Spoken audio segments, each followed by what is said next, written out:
ब्रह्मा गुरुर्विष्णु गुरुर्देवो महेश्वर गुरुर्साक्षात् परब्रह्म तस्मै श्री गुरवे नमः। गुरुर्ब्रह्मा गुरुर्विष्णु गुरुर्देवो महेश्वर गुरुर्साक्षात् परब्रह्म तस्मै श्री गुरवे नमः। गुरुर्ब्रह्मा गुरुर्विष्णु गुरुर्देवो महेश्वर गुरुर्साक्षात् परब्रह्म तस्मै श्री गुरवे नमः।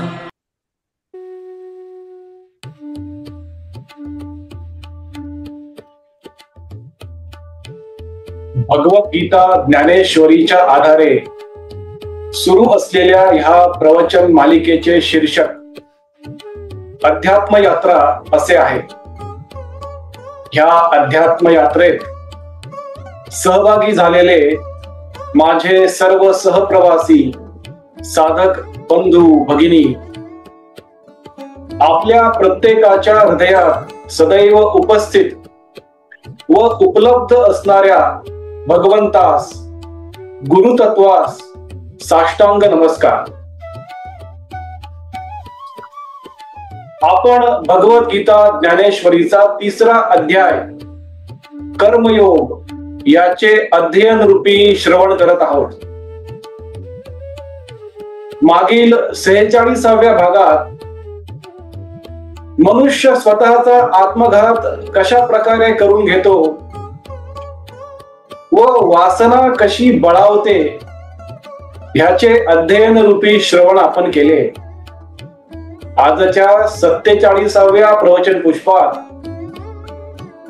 ज्ञानी मनुष्य देखील कशा प्रकारे भ्रष्ट होतो आणि मनुष्याच्या जीवनाचे महाशत्रू कोणते आहेत, खरे शत्रू कोणते आहेत, हे आपण आजच्या प्रवचन पुष्पाच्या आधारे भगवान श्रीकृष्ण संत ज्ञानेश्वर माऊली व सद्गुरूंच्या कृपेने समजून घेणार आहोत। दररोज प्रमाणे आजच्या प्रवचन पुष्पाच्या शेवटी भगवान श्रीकृष्ण व संत ज्ञानेश्वर माऊली आजच्या अर्जुनाला, आजच्या सामान्य माणसाला कोणता संदेश देणार आहेत हेही आपण शेवटी समजून घेऊयात। कुरुक्षेत्राच्या रणांगणावर गुरु शिष्याचा अमर संवाद, मधुर संवाद सुरू आहे। भगवान श्रीकृष्ण, गुरु श्रीकृष्ण शिष्य अर्जुनाला, भक्त अर्जुनाला कर्म का करावे ह्याचे श्रवण घडून आणत आहेत आणि हळूहळू अर्जुन स्थिर होताना, शांत होताना व स्वस्थ होताना दिसत आहे। भगवान श्रीकृष्ण अर्जुनाला आज ज्ञानी मनुष्य देखील कशा प्रकारे भ्रष्ट होऊ शकतो हे समजून सांगत आहेत। ते देखील आपण स्थिर व शांत चित्ताने समजून घेऊयात। भगवान श्रीकृष्ण अर्जुनाला म्हणतात,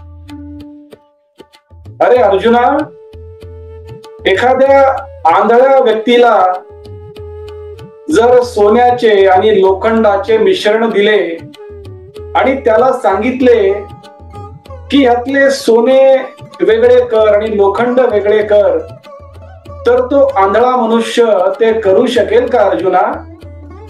नाही ना। मग त्याचप्रमाणे अज्ञानाच्या अंधकारात भरकटलेला मनुष्य, अज्ञानी जीवन जगत असणारा मनुष्य सत्कर्मात आणि कुकर्मात कधीच फरक त्याला समजणार नाही अर्जुना। त्याला सत्कर्म आणि कुकर्म एकसारखेच दिसतील अर्जुना.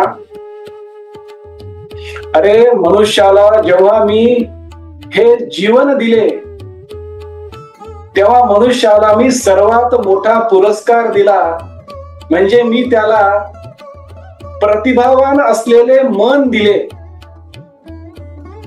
पण मनुष्य त्या प्रतिभावान असलेल्या मनाला कधीही ओळखत नाही, सावध व जागरूक जीवन कधी जगत नाही. आणि त्यामुळे असावधानतेमुळे, अजागरूकतेमुळे, अजाणीवेमुळे मनुष्य वाईट लोकांच्या संगतीमध्ये जातो आणि वाईट कर्मे, कुकर्मे करण्यास सुरुवात करतो अर्जुना. जेव्हा मनुष्य वाईट कर्मे, कुकर्मे करण्यास सुरुवात करतो तेव्हा तो मनाच्या स्तरावर न जगता इंद्रियांच्या स्तरावर जीवन जगत असतो. इंद्रियांचे विषय पुरवण्यामध्ये त्याचे संपूर्ण जीवन निघून जाते अर्जुना. इंद्रियांच्या विषयाकडे वळल्यामुळे तो पूर्णपणे वाईट कृत्यामध्ये अडकून जातो आणि वाईट कृत्यामुळे, वाईट कर्मामुळे, कुकर्मामुळे त्याच्या समोर पापांच्या राशी जमा होतात अर्जुना.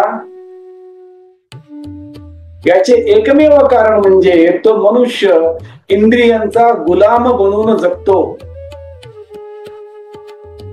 जो मनुष्य इंद्रियांचा गुलाम बनतो तो मनुष्य जेव्हा त्याच्या जीवनामध्ये इंद्रियांच्या विषयांची मुबलकता असते तेव्हा तो मनुष्य विषय सुखाचा अनुभव घेतो, तात्पुरत्या सुखाचा अनुभव घेतो, तात्पुरत्या आनंदाचा अनुभव घेतो.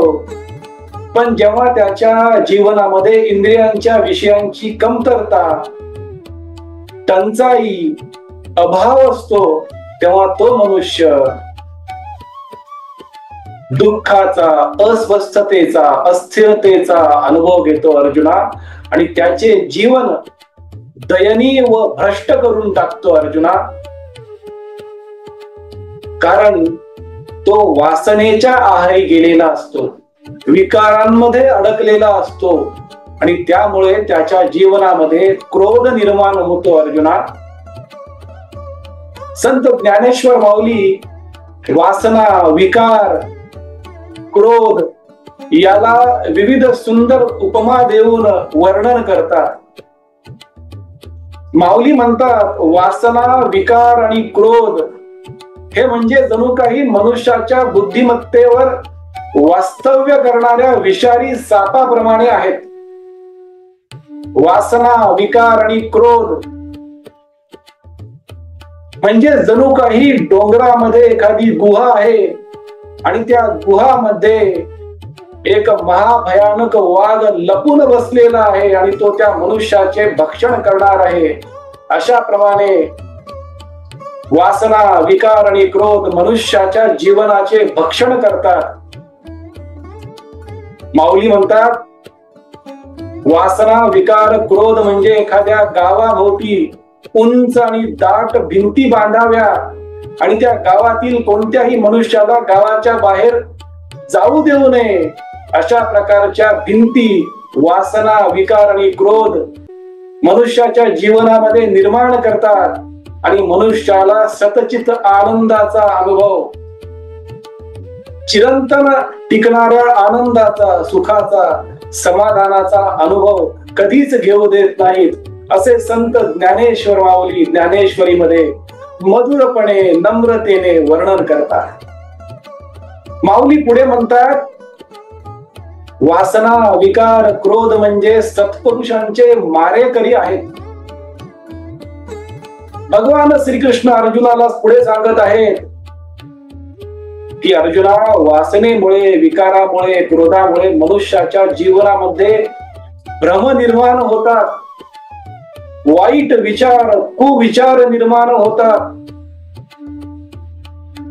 अर्जुना, अरे वासना, विकार आणि क्रोध म्हणजे मनुष्याच्या जीवनातील असुरी संपत्ती आहे अर्जुना, राक्षसी संपत्ती आहे, ही वाईट संपत्ती आहे अर्जुना. या वाईट संपत्तीमुळे, राक्षसी संपत्तीमुळे, असुरी संपत्तीमुळे मनुष्य सदैव अज्ञानाच्या अंधकारातच भरकटत जातो अर्जुना. आणि त्याला जे कर्म करायचे आहे, स्वकर्म करायचे आहे, नियत कर्म करायचे आहे, ह्यापासून त्याचे लक्ष विचलित होते अर्जुना. पण तू तुझे लक्ष तुझ्या स्वकर्माकडून, नियत कर्माकडून वळवू नकोस अर्जुना. तू तुझे कर्म प्रामाणिकपणे, शुद्धतेने, पवित्रतेने कर अर्जुना. कारण तू एक सात्विक, सद्गुणी, सद्विचारी, सदाचारी मनुष्य आहेस. आणि तुझ्याकडून तुझे कर्म चोखपणे, काटेकोरपणे करणे हेच अपेक्षित आहे अर्जुना. अर्जुना, मी तुला मनुष्याच्या जीवनातील असणारे खरे महाशत्रू कोण आहेत हे समजावून सांगत आहे अर्जुना. ते देखील तू स्थिर व शांत चित्ताने समजून घे.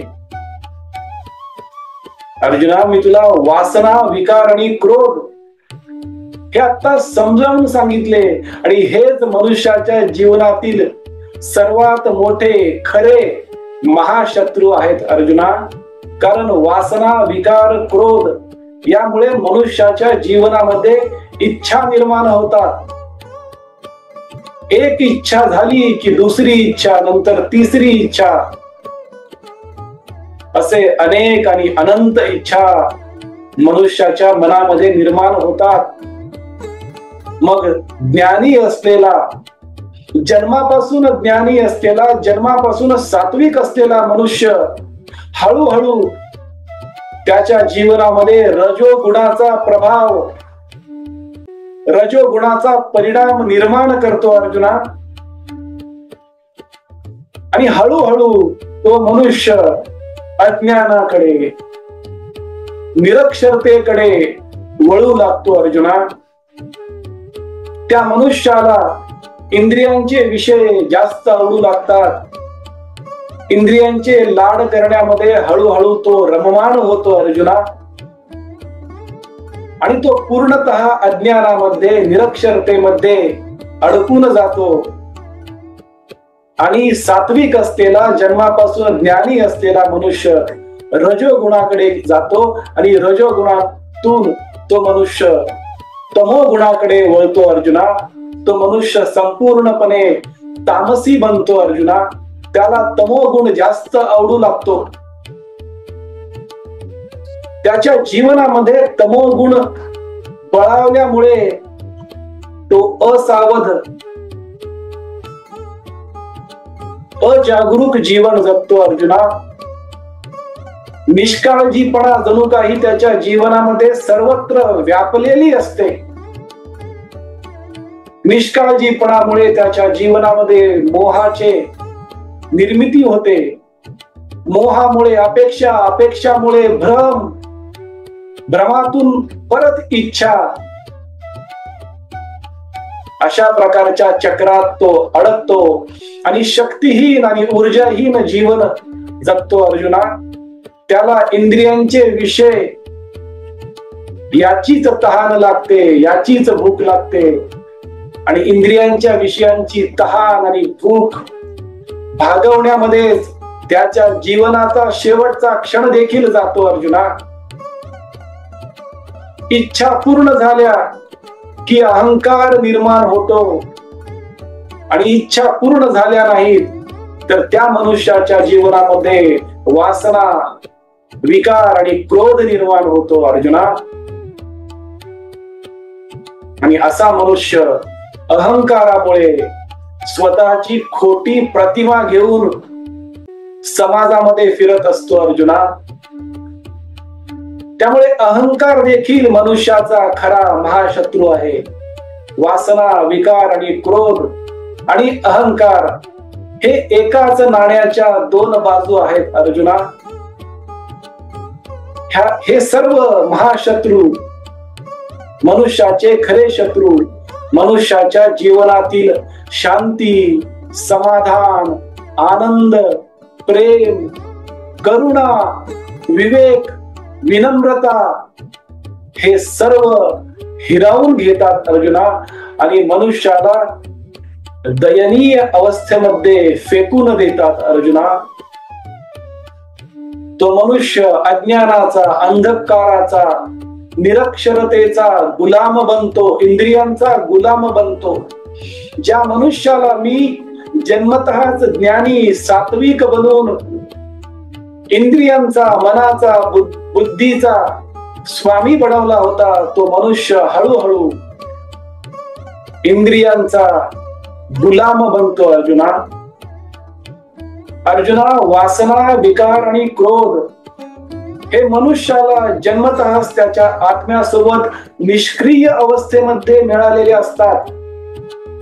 पण हे निष्क्रिय असलेले वासना, विकार, क्रोध तो मनुष्य इंद्रियांचे लाड पुरवल्यामुळे, इंद्रियांच्या विषयामध्ये गुरफटल्यामुळे निष्क्रिय असलेल्या वासनेला, विकाराला, क्रोधाला, अहंकाराला सक्रिय स्वतःच्या हाताने करतो अर्जुना. त्यामुळे तो ऊर्जाहीन, शक्तिहीन जीवन जगतो, दुःखमय दयनीय अवस्थेमध्ये जातो अर्जुना. त्याचे जीवन अशांत, अस्वस्थ, अस्थिर व आक्रमक बनते अर्जुना. त्यामुळे ह्या वासनेला, विकाराला, क्रोधाला, अहंकाराला वेळीच ओळखून घे अर्जुना. तू जन्मापासून ज्ञानी, सात्विक, सद्विचारी, सद्गुणी आहेस अर्जुना. तू तुझे कर्म निरपेक्षतेने, अलिप्त मनाने, प्रामाणिकतेने, सद्भावाने कर अर्जुना. म्हणजे तुझ्या जीवनामध्ये वासना, विकार, क्रोध, अहंकार कधीच निर्माण होणार नाहीत.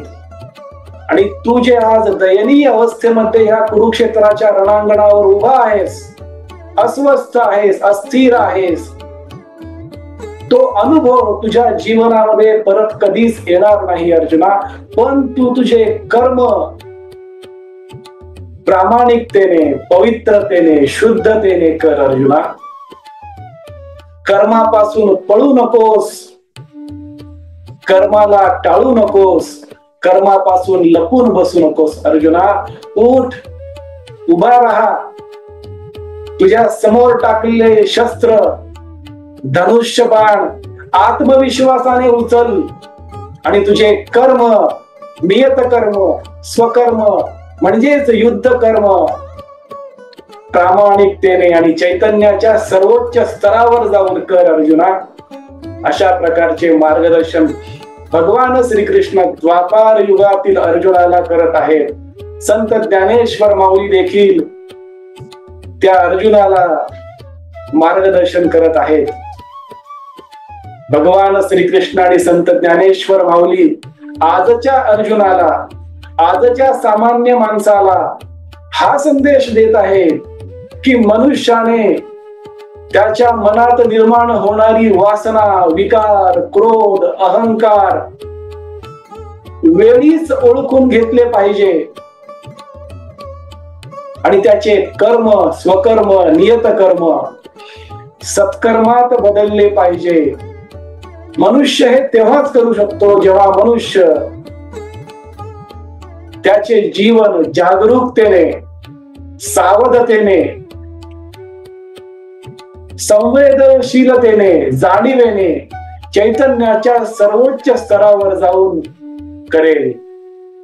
हा संदेश भगवान श्रीकृष्ण आणि संत ज्ञानेश्वर माऊली भगवद्गीता ज्ञानेश्वरीच्या आजच्या प्रवचन पुष्पातून आजच्या अर्जुनाला, कलियुगातील अर्जुनाला, आजच्या सामान्य माणसाला देत आहेत.